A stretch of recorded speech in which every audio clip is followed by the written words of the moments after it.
Olá, Mick. Bem-vindo, tudo bem? Opa, Miguel do Rosário, Ana, tudo bem com vocês? Tudo em paz?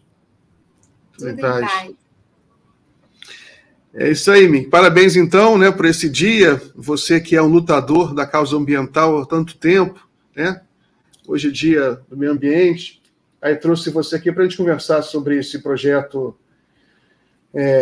de privatização das praias, né? Um projeto confuso, ninguém entendeu direito, porque essas leis elas acabam sendo muito complexas. Né? Eu queria saber o que você está achando desse debate aí, o que eles querem fazer com as praias brasileiras. Lembrando que eu até fiz a pesquisa aqui, Mick, a gente tem 7.367 quilômetros de litoral.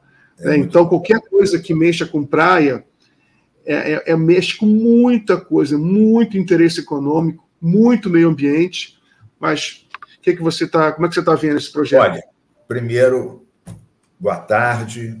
Desejo a todos um dia de meio ambiente, de luta, né? Porque cada vez que a gente avança num lado, veja, mesmo depois dessa desgraça do Rio Grande do Sul, ainda há 28 projetos antiambientais e anticlimáticos tramitando no Congresso brasileiro.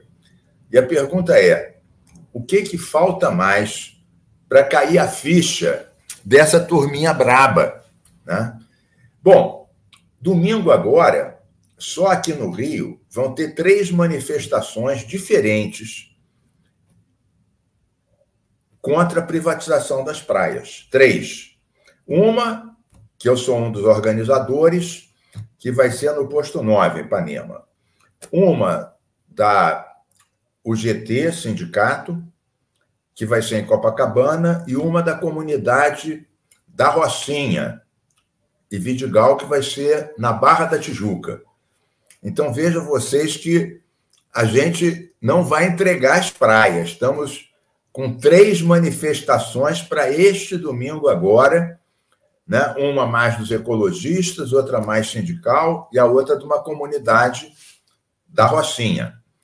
Veja, eu não acho que o projeto seja confuso, não. Eu acho que agora que ele quer dar, o Flávio Bolsonaro, ele quer dar um jeitinho, porque eles levaram muita pancada. A votação lá, eles não esperavam isso. A votação no site de consulta do Senado, eu nem sei o dado de hoje, mas até ontem estava tipo 176 mil a 1.800. Uma lavada, uma goleada maior do que a que o Flamengo deu aqui. Então, o projeto é muito claro, inclusive você tem que olhar, Miguel e Ana, não só o que está escrito, mas as intenções. Há quanto tempo Bolsonaro, pai, eu chamo de bolsovírus, por causa do papel que ele teve de maior difusor do Covid, há quanto tempo ele fala de Cancún brasileira? Fazer Cancún em Angra, em Paraty? Há muito tempo. Em Cancún não tem pobre. Em Cancún só tem milionário. E agora tem também as gangues, porque onde tem os ricos, tem os bandidos. E aquilo já está muito complicado. O Flávio Bolsonaro, quando ele começou a defender o projeto lá atrás, ele disse, olha, não tem sentido uma pessoa como o Romário não poder investir alguns milhões em praias no Nordeste para fazer uns resorts. Ele vai investir aonde? Em Cancún? Então, essa foi a fala dele. Eu garimpei não sei se vocês viram nas minhas redes, uma fala do Paulo Guedes, quando ele era ministro, portanto, deve ter uns 3 anos. O Paulo Guedes, e é ele falando, não é ninguém interpretando, dizendo o seguinte, olha, uma empresa americana queria investir 1 bilhão, com B de Brasil, 1 bilhão de dólares para comprar 2 praias. E não pode por quê? Porque tem essa história da marinha, burocracia, isso é um absurdo. Então, você pegando a fala de Cancún, do pai, a fala sobre o Romário, do filho, e a fala dos bilionários americanos, do Paulo Guedes, posto Ipiranga, essas 3 retratam melhor do que qualquer coisa qual é o verdadeiro objetivo do projeto. Eles dizem que o objetivo que está escrito não é privatizar a praia, a areia da praia. É verdade. Ele privatiza o acesso à praia. Ele passa para a iniciativa privada milhares de quilômetros que estão atrás aqui da areia da praia. Mas você não consegue chegar na praia.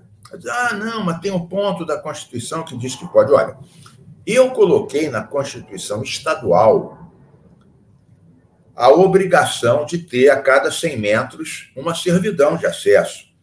E eu fiz o cumpra-se em 4 praias. Uma delas, vocês com certeza já ouviram falar, que é uma das mais famosas do Brasil, são as 3 prainhas que tem em frente do condomínio Laranjeiras, em Paraty, que são dos milionários de São Paulo. O condomínio Laranjeiras representa 10% do PIB nacional. É tudo pobre.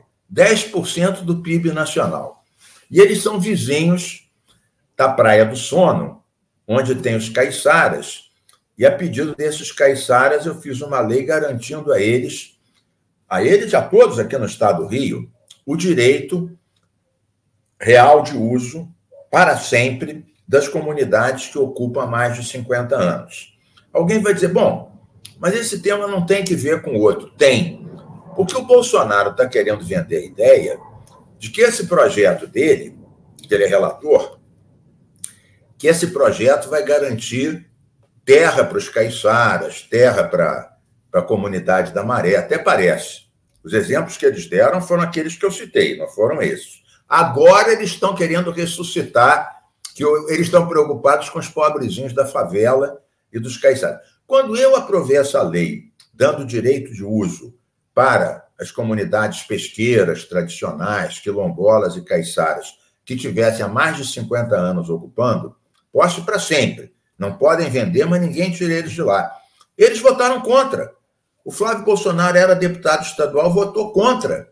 Ou seja, é possível garantir a posse e até a propriedade, em alguns casos, sem precisar entregar quilômetros e quilômetros de faixa para os ricaços. Então, eu me engano, aqui eu gosto. Devolvo aqui para vocês.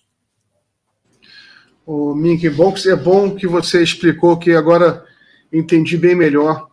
É uma tática bem malandra, né? Você... Completamente. Bem malandra. Você não vai privatizar a praia, não. Você não consegue chegar na praia. É a mesma coisa privatizar. Agora sim. Você sabe que já tem um pouco isso, né? Já tem algumas praias por aí que é difícil chegar, né? Não, por isso que a gente fez o cumpra-se. A gente fez o cumpra-se no condomínio Laranjeiras, né? Exatamente porque eles barravam o acesso. Então, a gente fez o cumpra-se levando o artigo que eu tinha posto na Constituição Estadual de servidão a cada 100 metros, porque a praia é um bem público de uso comum. Quando você privatiza o acesso e não garante a entrada, você virou dono daquela praia. Então, na verdade, você tem razão quando você diz que algumas praias já estão privatizadas de fato. Em Angra, Paraty, no litoral norte de São Paulo, né, Ilhabela, vários locais, e no Nordeste. Então, a gente tem que garantir o acesso, que é uma das poucas coisas que é bom, bonito e barato. Quer dizer, é o lazer do povão. Você está falando de esporte, de lazer, de proteção do ecossistema marinho e também de proteção contra a elevação do nível do mar. Você sabe, Miguel e Ana, há 10 dias atrás, a maré cheia derrubou 15 casas em Macaé, aqui no norte do estado do Rio de Janeiro. Não sei se vocês acompanharam.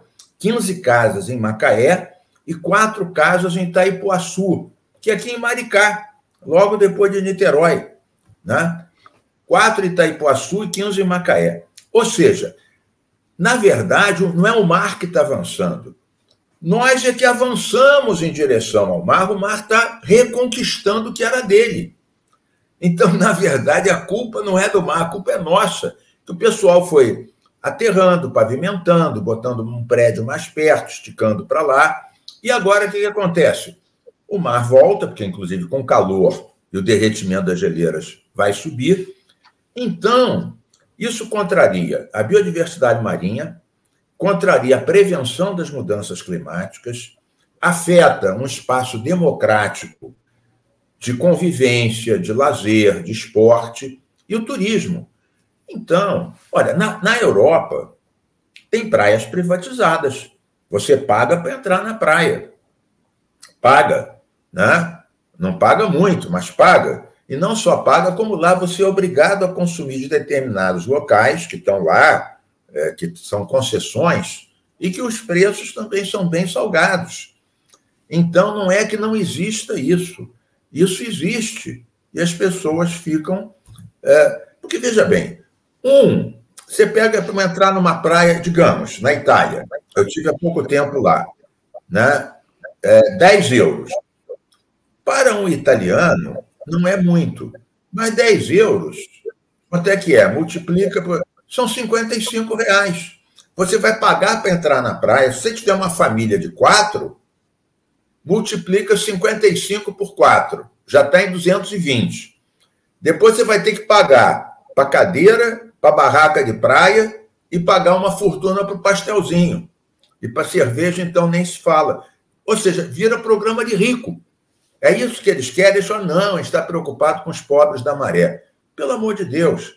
Sempre quando a gente criou reservas extrativistas marinhas para os pescadores, eu fiz uma aqui em Niterói, na área de Itaipu, reserva extrativista marinha de Itaipu-Piratininga.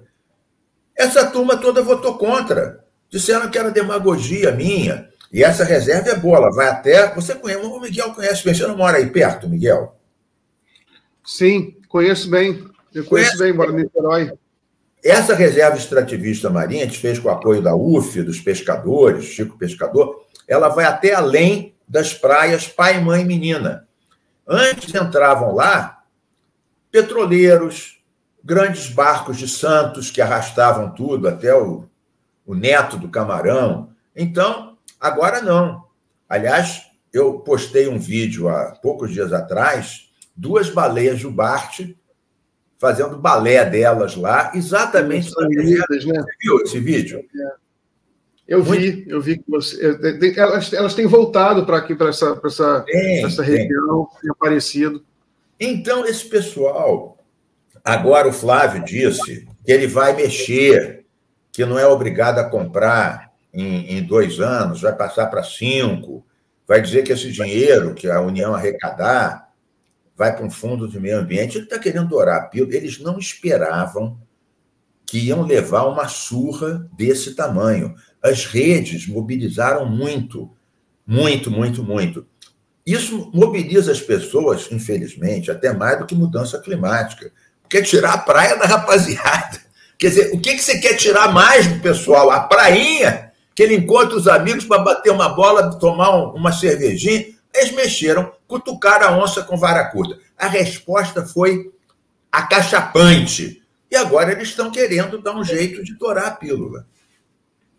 Agora, só para ficar mais claro também aqui para a nossa audiência, esse projeto, ele foi apresentado em 2011, né? Eu estava recuperando aqui. Ele foi apresentado em 2011 por 3 figuras que já dava para desconfiar dele, né?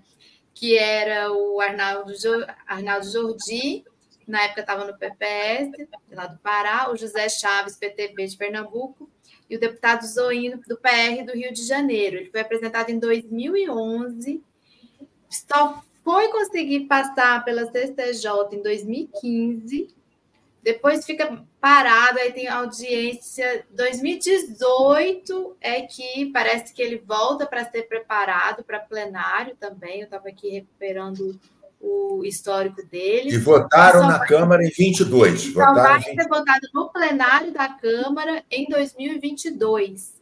E aí vai para o Senado e o Flávio Bolsonaro pega para relatar. E a gente sabe que todos os parlamentares ficam de olho, né, e disputam, inclusive, as relatorias de alguns projetos. Como que, passado tantos anos, mais de uma década, né, só agora se foi despertar aí para esse projeto? E será que também pensavam que ia passar fácil? Não foi fácil, né?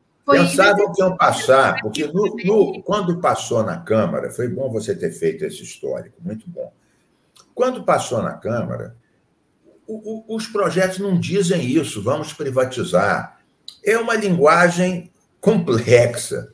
É para você não perceber exatamente o que é. Diz que as faixas que estão aqui e ali vão passar para o município, aquilo vai não sei o quê, entre o paralelo tal e tal. Quer dizer, era vendido como uma coisa que queria apenas tirar a cobrança do foro e do laudêmio, que as pessoas que estão nessa faixa pagam. Então, é claro que é uma coisa popular. Se é um projeto que o único objetivo fosse extinguir a cobrança, quem ia votar contra? Agora, veja bem, se fosse... Essa turma é muito cara de pau mesmo. Se fosse só para tirar a taxa, ele podia fazer um projeto dizendo o seguinte: estão extintas a cobrança do foro e do laudêmio, ponto. Era mais fácil fazer isso claramente do que querer passar essas terras para grandes resorts nacionais e estrangeiros e vender como se fosse o fim de uma cobrança de uma taxa, que eu acho que é até descabida, realmente. Agora, tem críticas que são feitas que são verdadeiras. A União, que é a dona dessas terras, ela cuida delas como deve ser? Não.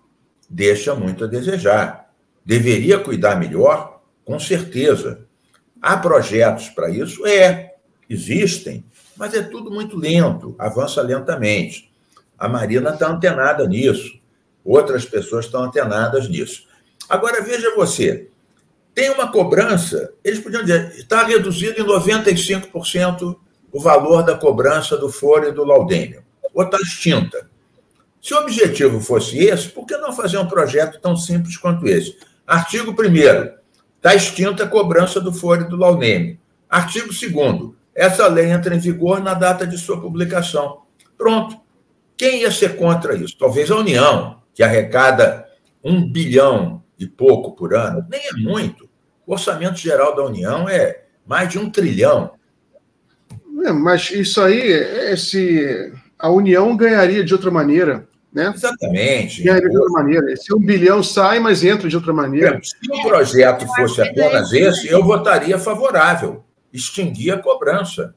Você tem razão, Miguel, aqui. Tendo lá outras atividades permitidas pela legislação. Que hoje, a terra da União, você está sujeito a toda a legislação ambiental e autorização da União. Eles passam, por exemplo, para uma área, eles passam para o município. Imagina um município pequeno do Nordeste, né? Um município pequeno do Nordeste. Aí chega um sujeitinho daqui, esse que o Paulo Guedes falou que queria comprar 2 praias por $1 bilhão. Imagina a capacidade de um prefeito de uma cidade pequena que tem pobreza, que não tem dinheiro para fazer escola, que não tem dinheiro para fazer posto de saúde.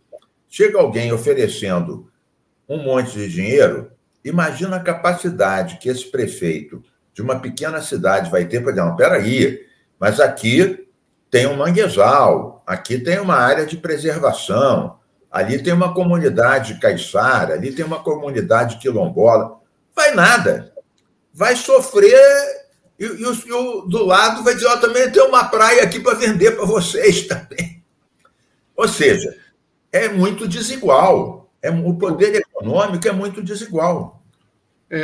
Mink, tem outro ponto também que eu acho que tem a ver, que é importante nesse debate, que é o modelo de desenvolvimento de turismo que esse projeto pressupõe também.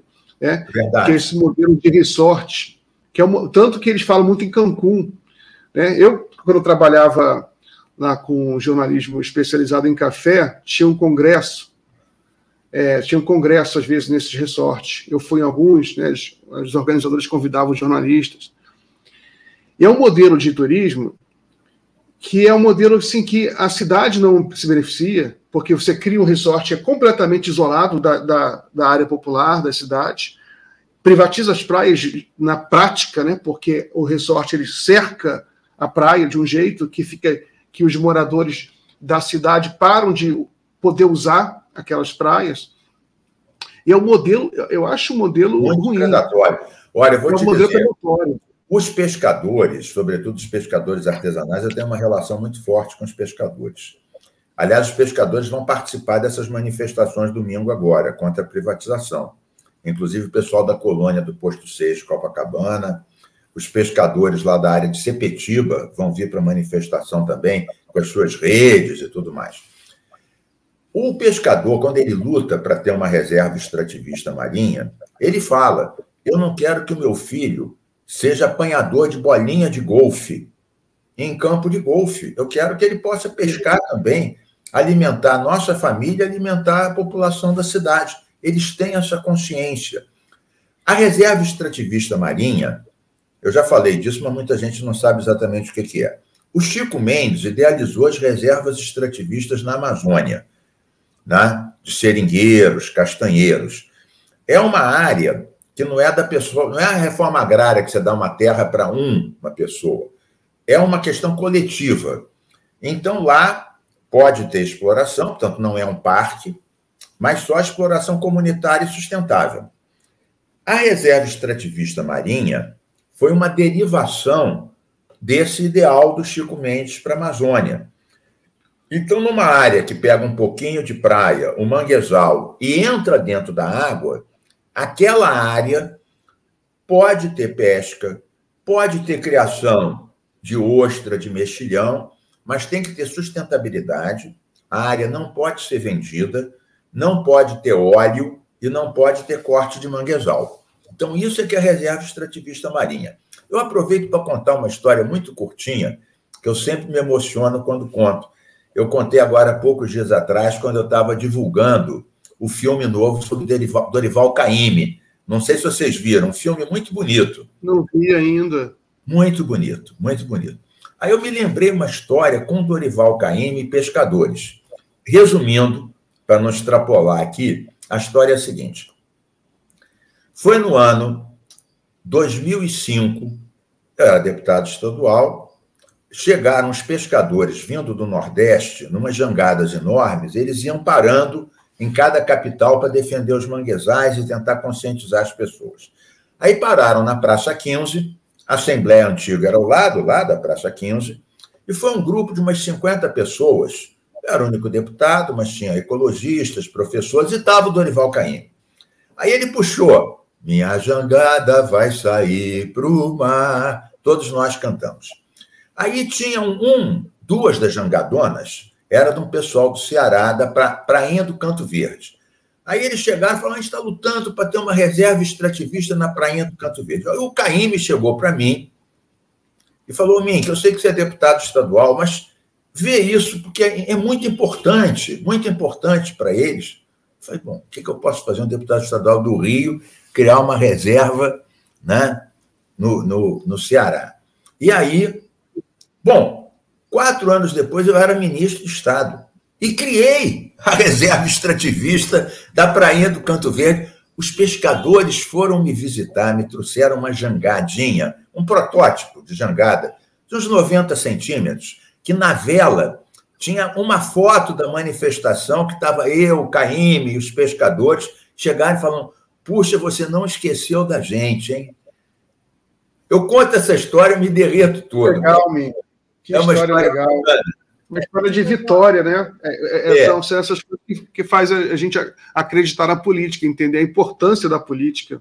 Mas você veja, é possível você garantir a terra para os quilombolas, os pescadores, etc., sem fazer essa privatização que eles querem fazer das praias. E, normalmente, sempre quando a gente vota essas coisas, eles sempre votam contra. Dizendo isso é populismo, vai favelizar, aquelas coisas de quem odeia pobre. E agora, que foi desmascarado que eles querem grandes negócios milionários, eles estão dizendo que é por causa para legalizar os moradores da Maré. Pelo amor de Deus, né? Pelo amor de Deus. Ô, Mink, deixa eu te fazer uma outra pergunta. Se essa entrevista estivesse sendo há 2 semanas atrás, 3, a gente estaria num tema inescapável, que é a questão do Rio Grande do Sul, a grande tragédia. Exatamente. A pauta ela vai sucedendo uma coisa a outra. Hoje a gente está nessa questão da PEC das praias, mas nós acabamos de viver, não, estamos vivendo, né, uma grande tragédia no Rio Grande do Sul. Queria que você deixasse aqui para nós a sua reflexão nesse Dia Mundial do Meio Ambiente, o que a tragédia do Rio Grande do Sul nos ensina e o que nós devemos fazer para evitar e construir realmente mecanismos de mitigação dos efeitos das mudanças climáticas, transformar aí nossas políticas. Ô, Ana, que bom que você trouxe esse assunto, né? A gente não pode nunca esquecer. Olha, eu tenho falado sobre isso muito, né? Veja, em 2015 foi feito um grande estudo, né, governo Dilma, com técnicos do Banco Mundial, sobre o Rio Grande do Sul e Santa Catarina. O que eles disseram? Esse estudo, resumidamente, é um estudo de 200 folhas. O estudo concluiu o seguinte: vai ter chuva muito forte, os sistemas de proteção, inclusive os diques, estão defasados, são baixos e não estão mais em condições, e o sistema de deságue disso no mar está muito apertado, teria que haver uma drenagem melhor. Isso foi escrito em 2015, há 9 anos atrás. Muito bem. O que aconteceu em 2019 e 2020? A Assembleia do Rio Grande do Sul, que é Reaça, aprovou e o governador sancionou uma lei que acaba ou dilapida 126 artigos do Código Ambiental do Rio Grande do Sul. Tiram proteções, permitem botar gado em áreas de proteção, acabam com o conceito de várzea, que é uma área que exatamente ajuda a acumular água, funciona como um polder de absorção. Bom, aí, ano passado, ele aprova outra lei dizendo que pode ter reservatórios nas áreas de preservação permanente, inclusive na margem dos rios.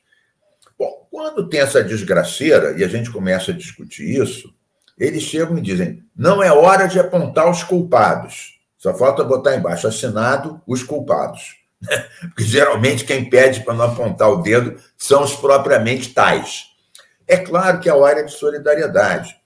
Eu já contribuí 3 vezes, eu contribuo lá para aquela ONG que o Betinho criou e fundou, a Ação da Cidadania, que é dirigida pelo Daniel de Souza, que é o filho do Betinho, saudoso, querido Betinho. E tem outras. Então, a gente tem que solidarizar. Concordo, a hora é de solidariedade. Mas, dito isso, a hora também é de apontar o dedo.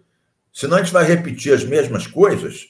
Então, é claro, não só não fizeram o que os estudos disseram, como fizeram o contrário, que foi afrouxar as medidas protetivas, afrouxar as leis que garantiam que as APPs, áreas de proteção permanente, que são as encostas e a margem dos rios, que poderiam ser para vários usos, que eles foram botando primeiro extrativismo, depois pecuária de baixa intensidade, caprino, em suma, foram atropelando aquilo como puderam.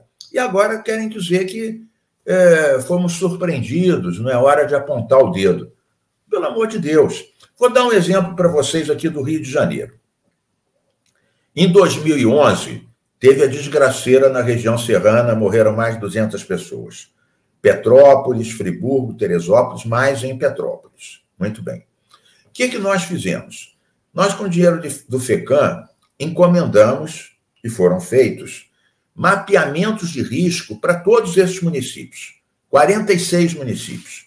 Todos da região serrana, Baixada, Noroeste, Angra, Paraty.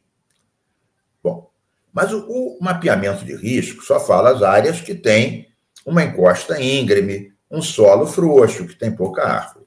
Depois, a gente encomendou da universidade a segunda etapa, que eram os planos de contingência. O que são os planos de contingência? Em vista daquele mapeamento de risco, essas e essas casas têm que ser relocalizadas. Aquela encosta tem que ser reflorestada. Aqueles rios e canais têm que ser desobstruídos, Se eles estiverem obstruídos, isso vai encher mais rápido e de forma mais dramática.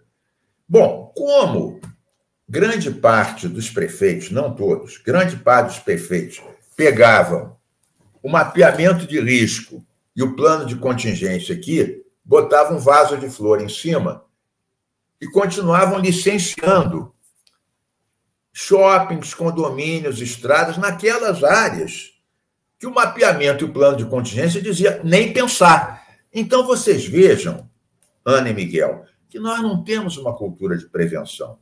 Eu tive que fazer uma lei obrigando as prefeituras a colocarem dentro das leis orgânicas do município, das leis de uso do solo, as determinações e as exclusões do mapeamento de risco e do plano de contingência. Então, veja como é difícil mudar uma mentalidade.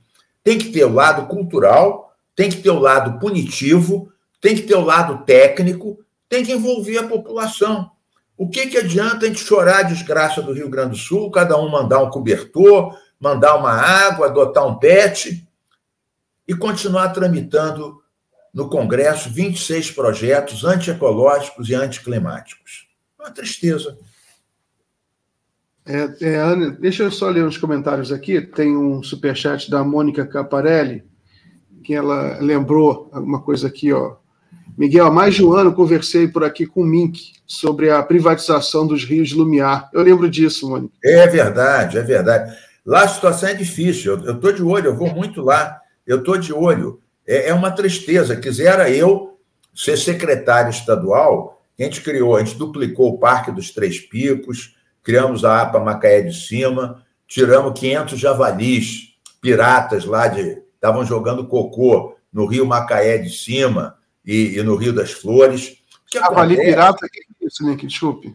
Javali pirata é o seguinte, eu vou contar rapidamente essa história. Quando eu fui ministro, a gente criou um decreto que regulamenta a lei de crimes ambientais, que era o perdimento. Perdimento é o seguinte, você está cometendo um crime ambiental continuado, eu posso, administrativamente, sem chegar na justiça, apreender trator, motosserra, gado, que você está usando de forma continuada, senão vai ficar 10 anos na justiça discutindo. Quando acabar de discutir, aquilo que você queria defender virou cinza. Virou cinza. E aí eu fiz aquelas grandes operações de boi pirata, que a gente ia com o Coronel Padrone, com mais de 1.000 pessoas, IBAMA, Exército, né, ICMBio, e nós apreendemos milhares de cabeças de gado. Quase 40 mil, isso foi doado para o Fome Zero. E aí eu chamava eles de boi pirata. Depois eu me arrependi, que o coitado do boi não era pirata. Pirata era o dono do boi, o grande pecuarista predatório. Mas então eu inventei esse termo boi pirata, e isso ajudou, a gente reduziu a metade do desmatamento da Amazônia. Em Friburgo, perto de Lumiar, da terra que a nossa companheira sempre lembra, e com razão, tem lindas cachoeiras, lindas. Eu tive há pouco tempo lá, é uma delícia. Os restaurantes lá de São Pedro da Serra, é uma região que todo mundo vale a pena conhecer. Então, tinha uma área lá que estavam criando, sem licença, 500 javalis, dentro de uma área, sem tratamento do cocô deles, ia tudo para os rios lá da região, e vendiam como carne de porco, como para as churrascarias. Bom, isso estava dentro da APA Macaé de Cima e a 1 quilômetro do Parque Estadual dos Três Picos, que é o maior parque aqui do Rio de Janeiro. Esse não foi criado por mim, a gente duplicou. Foi criado no tempo do Liste Vieira, do André Ilha. Na minha gestão, eu dupliquei, está com 66 mil hectares. Muito bem, então a gente usou aquela lei do perdimento e falamos, olha, tem um mês para tirar o javali daí. Leva para algum lugar, para o abatedouro, para uma outra área plana licenciada. Não. Mais 30 dias. Tira isso daí. Não. A gente levou uns caminhões do Exército enormes, pegamos aqueles javalis todos, levamos para um abatedouro em São Paulo, que aqui no Rio não tinha especializado em javali, e isso virou 50 mil refeições no restaurante popular a R$1.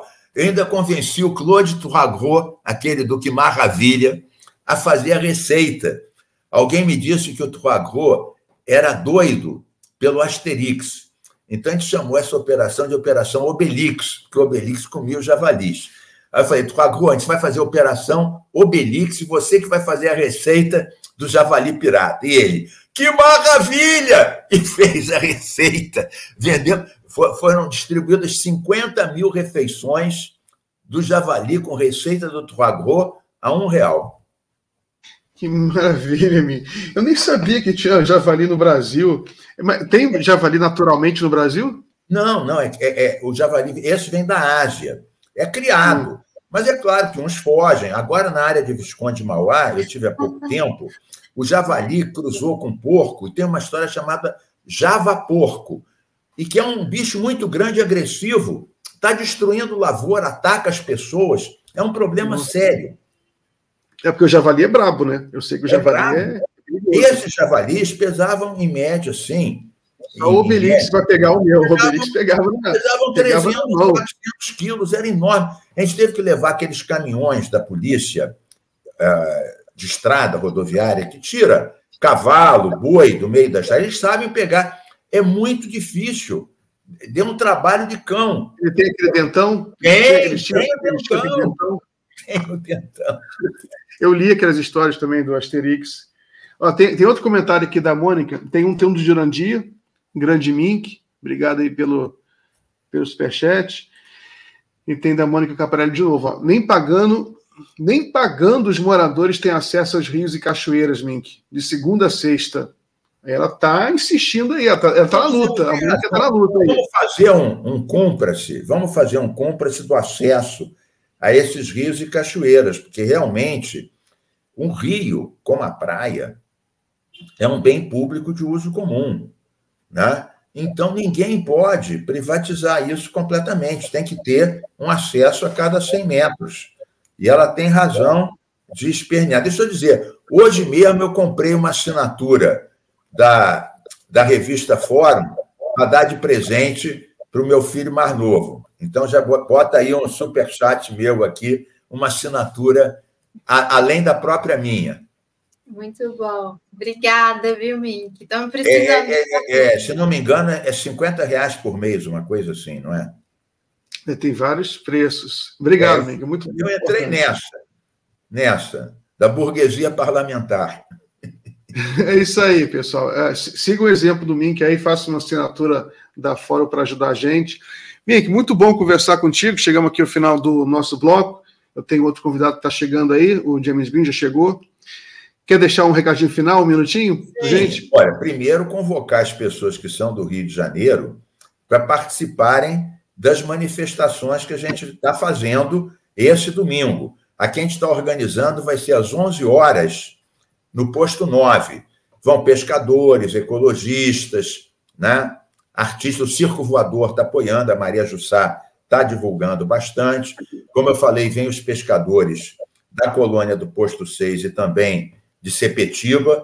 Então, acho bom. A gente vai fazer, inclusive, além de assinaturas e tal, a gente vai fazer uma performance com uma fita de 400 metros, vamos cercar uma parte da praia, fazer uma brincadeira, né? Pedir para as pessoas saírem de lá, ver o que é a praia privatizada. Tipo, ó, aqui foi privatizado, aqui só entra pagando, ou nem pagando, como disse a nossa companheira aí de Lumiar. Então, podem estar lá que vai ser uma boa. E fiquem de olho, que está acontecendo cada coisa. Último recado para a gente ficar de olho. Foi nomeado ontem um secretário estadual de Ciência e Tecnologia, que é um deputado bolsonarista, que apresentou um projeto para acabar com a UERJ, privatizar a UERJ aqui do Rio de Janeiro. E a UERJ também está ligada à Secretaria de Ciência e Tecnologia. Como é que nomeiam um secretário de Ciência e Tecnologia, um deputado? Eu nem vou dizer qual é que é o nome dele, porque ele vai querer direito de resposta. Mas vocês vejam quem foi nomeado secretário de Ciência e Tecnologia, qual é o projeto dele, que acabava com a UERJ. Eles odeiam as universidades e a cultura em geral, que acham que é um foco de marxismo cultural. Então você vê que a gente tem que preocupar com a praia, defender a UERJ, defender a cultura, mas isso, no fundo, a gente faz sempre com alegria e com bom humor. Forte abraço, saudações biodiversas, praieiras e planetárias. Obrigada demais, viu, Mink? Até a Obrigado, próxima. Mink. Forte abraço. Até a próxima. Até.